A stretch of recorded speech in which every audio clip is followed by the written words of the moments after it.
Thursday was a big day in the Senate. The House Bill 3774 died yesterday in the Senate, meaning it won't be taken up again until the next session come January. It was largely in part of 5 female senators banding together, bipartisan senators, to have their voice heard on what would have been a basically all-out abortion ban in the state of South Carolina.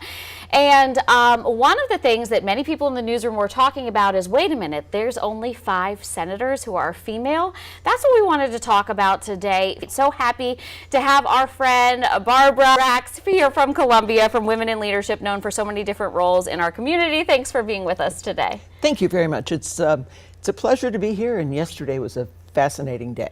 You know, you listened to the 5 senators yesterday, and they don't necessarily agree on everything. They may not even agree altogether on the issue that they were filibustering. Mm-hmm. Is that right? But they know when the going gets tough that they have to get together and work across all of the other differences to make something happen. Many people in South Carolina were very surprised when a Supreme Court justice retired who was female, that she was not replaced with a female. Now we have an all-male Supreme Court. What does that mean for our state? The way this process was handled was, in my mind, very backroom. You know, I talk a lot about representation, and we're a democracy. We are a representative democracy. And when somebody makes a decision in a closed-door session in a back room, and suddenly 2 women decide they're no longer running for an office, you can't help but say who influenced them, mm-hmm. because it wasn't a public presentation of that.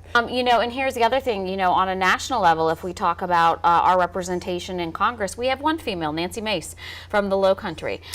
So what do we do? I know Women in Leadership, partly, the Will Network encourages women to run. Where do we go from here? But we have 51 plus or minus % of our population in South Carolina is female. 14.7% of our legislature is female, which tells me we don't have a voice at our table. Mm-hmm.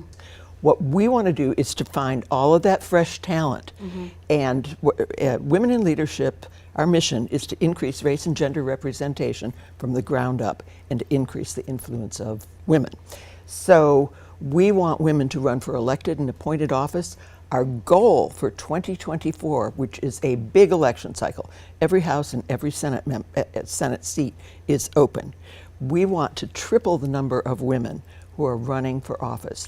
Or in the case of women, start where you are, either your imagination or your interest is piqued or you're ticked off. I'm sorry, but women frequently run for office because they say, I don't like what that school board's doing. I'm going to do it. More than 50% of women here in South Carolina make up the population, only 14% represented at our state house. Let's do something to change that. Miss Barbara Rax, you're an inspiration. Thank you. South Carolina Women in Leadership, SC Will. SC Will, look them up. If you have a heart to run for politics, this is the lady to contact. Thank you for being with us today. Absolutely. Thank you.